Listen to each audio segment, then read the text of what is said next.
Okay, so the first thing I want to call out is this year with the My Tomorrow initiative, we have 390 teacher devices and 6,200 student devices. That's a lot of years. When looking at those kind of numbers, we knew that there would be a natural and a sharp increase in the requirement for technology support at the schools, which led us to developing the My Tomorrow Technician. Slowly, the My Tomorrow Technician role.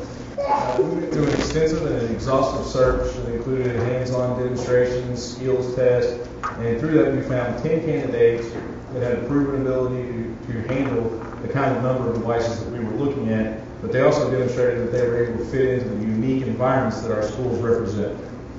The second phase of this is we analyzed the number of devices and the types of devices at each of the schools as well as their geographical dispersion so that we can kind of assign the technicians into teams for a school, or for schools that allows them to represent a real-time or a near real-time response time. Through that, their primary task is to respond to any and all technology needs or issues that arise at the school as a primary. But almost equally as important is because they are a real-time response team or near real-time, they can also assist the teachers during instruction when they have issues that arise so that it prevents or minimizes the impact and delays that it might cause. So currently, I think I may be a bit biased, but I think they're doing a great job. They're handling those number of devices, but as you've heard, as we talk about the expansion of this project, there's going to be another natural and sharp increase in the need of our technology, so we will be looking to add this team. The exact numbers that we'll be looking at will be primarily determined by the number of devices and the type of devices, which gives us a great segue to look at the device selection processing team. Mr. Jeffrey. Good afternoon, everyone. So, we've heard a lot about devices, device. How did we come upon the device that we're using today, such as the one that you're using right in front of you? That's a student device that we're using this year. We also have teacher devices, and then we also have audio-video for the classroom. So, there is a team that's been formed. It actually began last year where we evaluated products and made recommendations, again leading to the device that you're using today. We brought that team back together again in November of this year to do the same exercise for going forward for next school year. Lots has changed in technology in the course of a year, and so we're reevaluating new devices based on the criteria that we have put together. The team is chartered with making recommendations for devices for next year, again for teachers, students, and AV. This team is a broad-based team, very cross-functional. There are about 25 people on the team.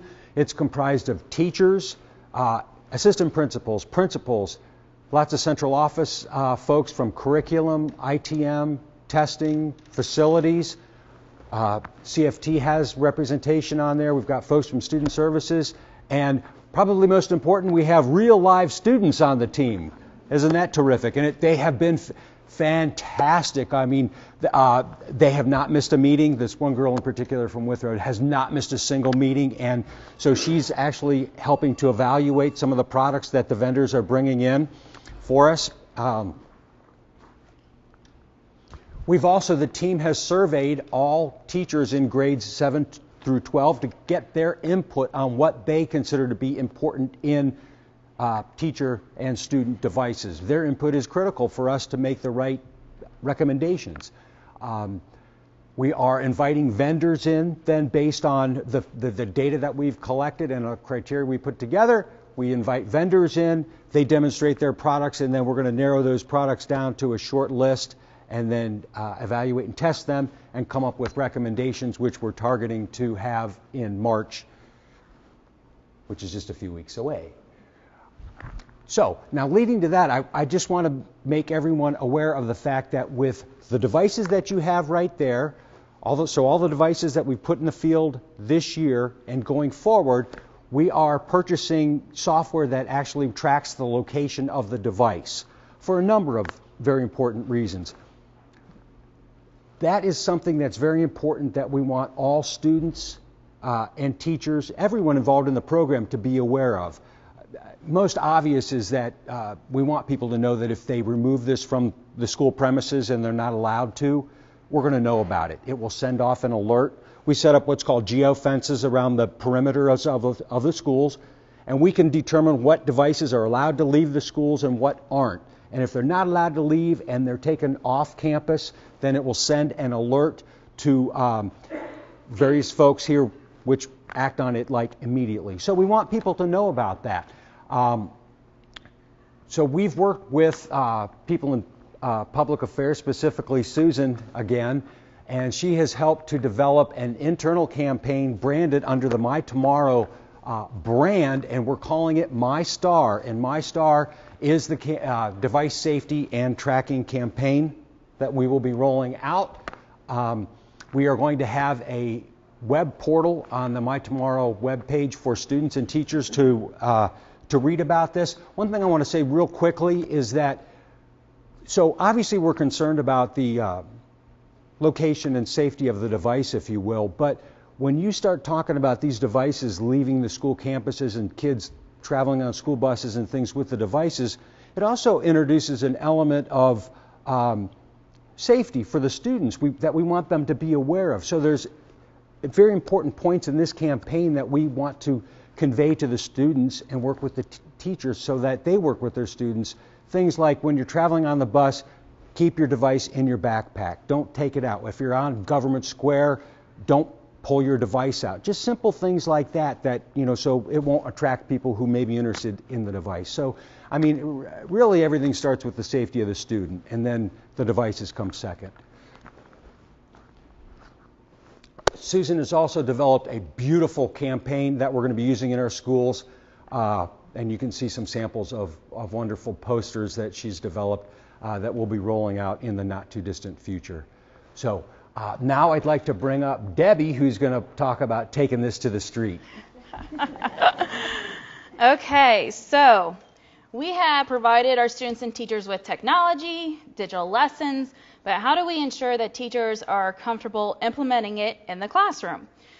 Typically, you'd say training. Well, historically, we've had low enrollment in our technology training courses that we hold here at the Ed Center. So we want to take it on the road. We want to take it to them.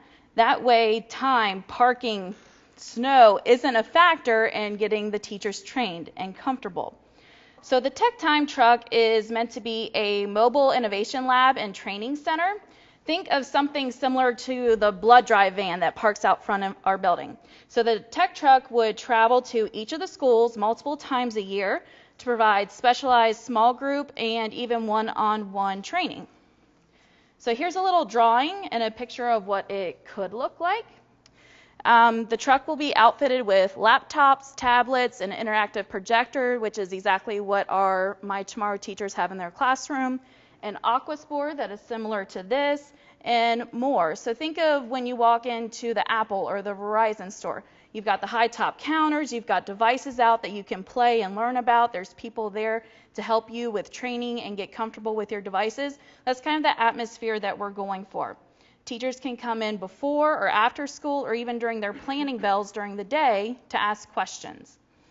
The truck could also be used as a marketing tool and taken to various district events and or community events so that families and community members could go into the truck, see the technology that we're providing to our students, and get an idea of what's going on in our schools. So as teachers learn more about technology and become more comfortable with the tools at their disposal, they can start integrating it into the classroom. For example, they might create an avatar similar to this. Maybe they'll do something that looks like a historical figure that will give a speech that the students are studying in class. So as we pull it close to our presentation, Megan is going to come forward because we have some very special people who want to say something to you. We are live into Gamble Montessori at Evan Deacon's school, Evan Deacon's classroom, who is our social studies and language arts teacher.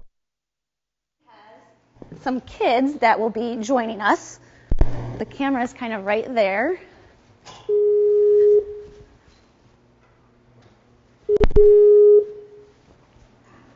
And we are using Skype.